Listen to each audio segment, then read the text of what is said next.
So Elon Musk has brought up the idea of primarying congressmen voted for the big beautiful bill. For those of you not aware, very signature piece of legislation. Musk's most probable reason for opposing it is out of control spending. Often, some of the mega wannabe silverback scream primary him while chest thumping against some Congress inhuman that they don't like. The inference is that somehow the primary system isn't being used. I assure you, the primary system is being used, but you probably don't understand the process. First, primary races are often either uncontested or lightly contested by people expecting to lose but trying to build name recognition. Why does this happen? Well, because it's widely recognized that going up against an incumbent is an almost sure loss and definitely a money wasting event. Now, incumbent advantage is part of this, but it's not the whole of it by any means. The problem is, in fact, systemic. The US did not always have primaries. It used to have what we had called caucuses. A few states still do this. Primaries are not a reform that accidentally puts progressives and established members into office. It was a system created by design to crush grassroots in favor of big money, progressives, and the establishment. Read Murray Rothbard's Progressive Era if you want more details on that. Now, if you'd like an analogy, caucuses are kind of like an old timey butcher shop where you can go in, compare the cut of meat you want against the other ones in the counter, and get it trimmed and packaged to order. Primaries are a sausage grinding machine. Most actions are going to result 99% of the time in generating a pile of ground meat. Now, an uncut piece of meat might slip through by accident, and through sheer force of will, you might be able to jam the gears with a broomstick and cause a choice piece of meat to go through.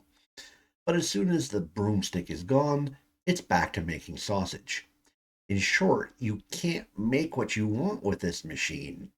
You need a new machine. One of the immutable characteristics of the closed primary system, by design, empowers and multiplies low information voters to decide the outcome. The small number of high information voters that actually know the candidates and what they stand for are swamped at 10, 20, and 30 to 1 ratios by people who are voting for a candidate they recognize or voting for the candidate who has a familiar name or getting out to vote for the candidate that they heard about on news. Yes, it's that bad. So let's say you get your anti-incumbent candidate into this race and decide you're going to do the primary and you start pouring millions of dollars into the race. Well, here's the next problem that's going to occur. At the moment your candidate appears, suddenly 4 to 6 well loved and well known people with strongly similar positions to your candidate will appear. Now, if your candidate has an albatross issue, something that came up in the past, like maybe abortion or Israel or something like that, these new candidates will have that issue as their top issue. These new candidates are pawns. Most think they have been asked to run for sincere reasons. Most often, it's the establishment looking to dilute your candidate. Your candidate gets the anti-incumbent sentiment vote split, and the establishment candidate wins the primary with a 40% plurality. This happens a lot. This is not just a few chance occurrences. The problem gets compounded if you have an open primary system. This means Democrats get to vote for or against your candidate. If they think your candidate is a strong contender for the general election, they will vote the GOP candidate who is viewed as being weaker.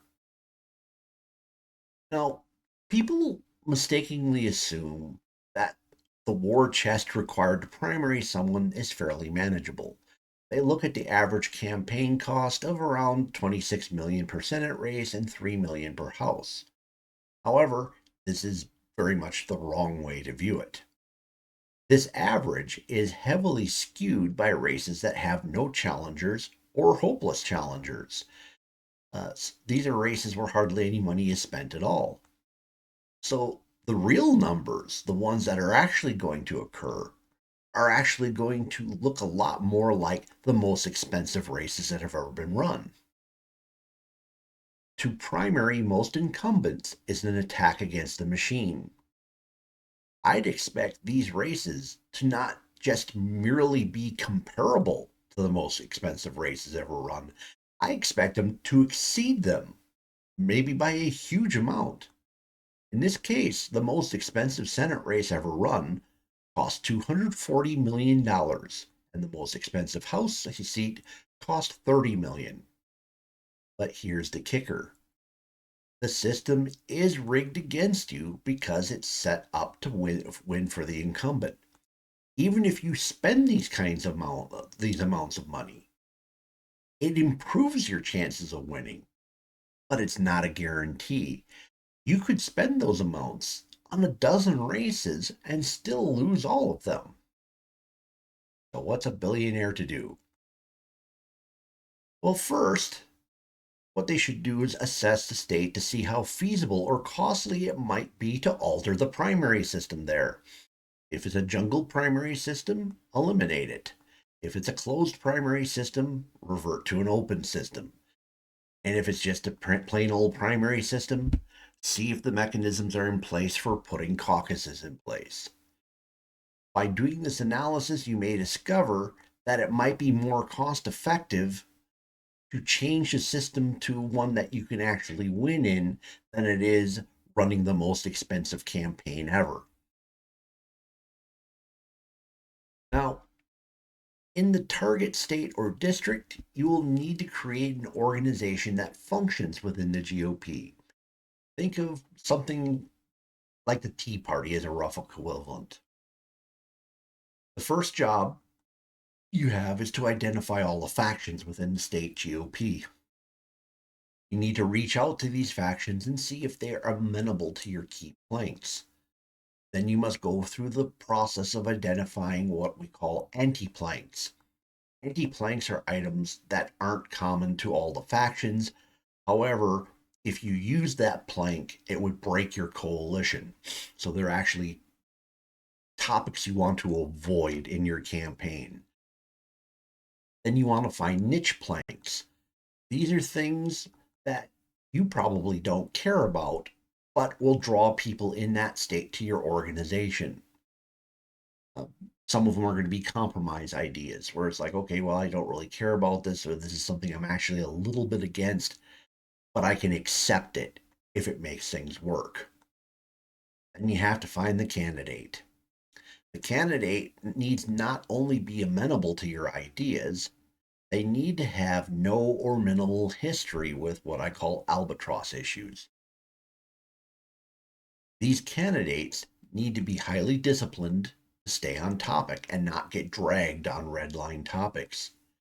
We'll need to have top level campaign staff in position from the very beginning to make sure this person can act as the most genuine and authentic candidate ever.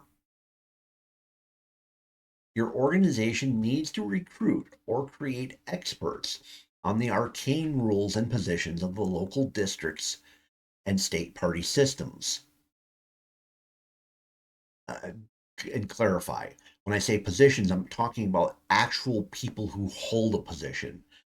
There are little tiny, uh, what you might call officers or functionaries within the GOP.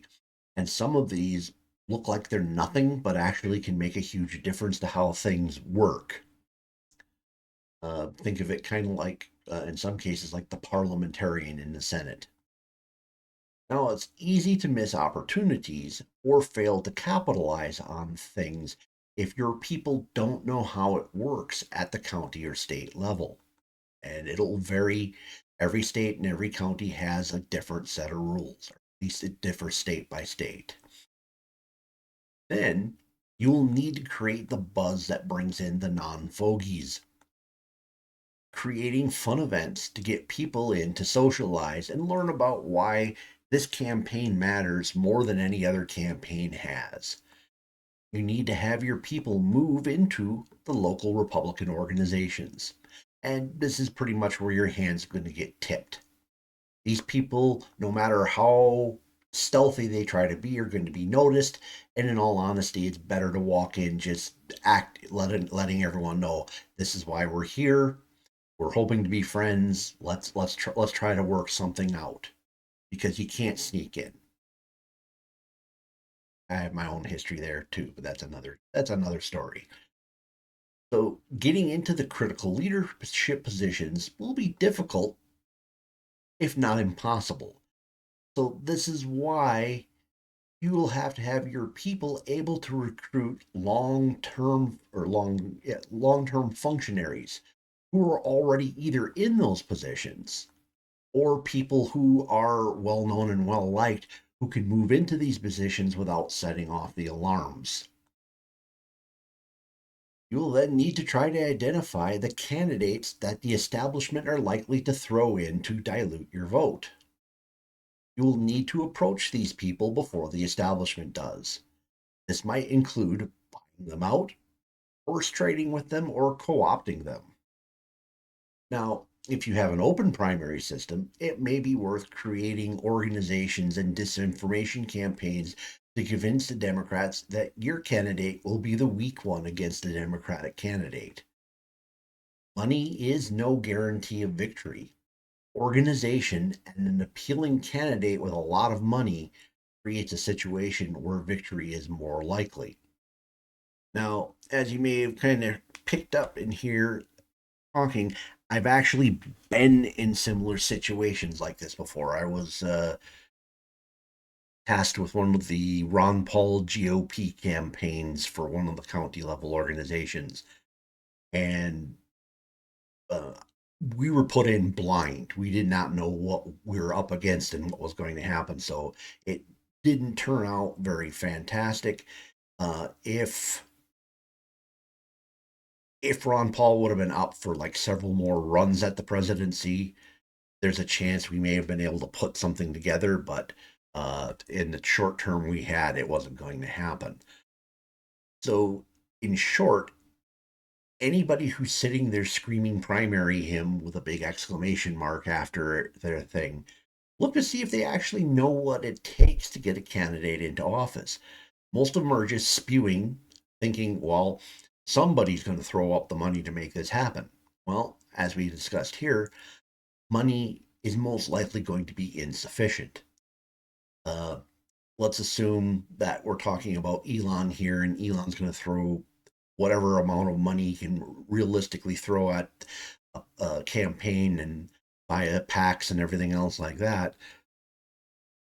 Wherever he concentrates money, the establishment is going to concentrate money as well. So unless he talks every millionaire and billionaire who can contribute into not contributing to the establishment candidate, every place he steps in is going to be a giant money pile. And if there's no organization on the ground for this candidate that he's putting up, it's going to be a burning pile of money. All right. So, in the comment section below, have you been listening to this primary chatter? What's your opinion?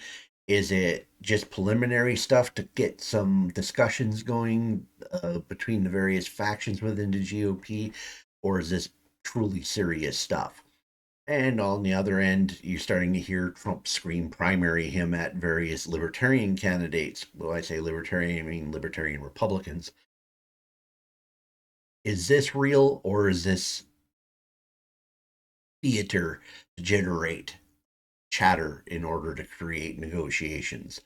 What do you think? Is it real, or is it theater? Please smash the like button. If the YouTube algorithms brought you here, please check out my other titles. I get into a lot of things. You will find something you like. It's worth subscribing. And if you know someone who might find this interesting, please share it with them. Thank you for spending time with me this evening. Hope to see you again in a future video.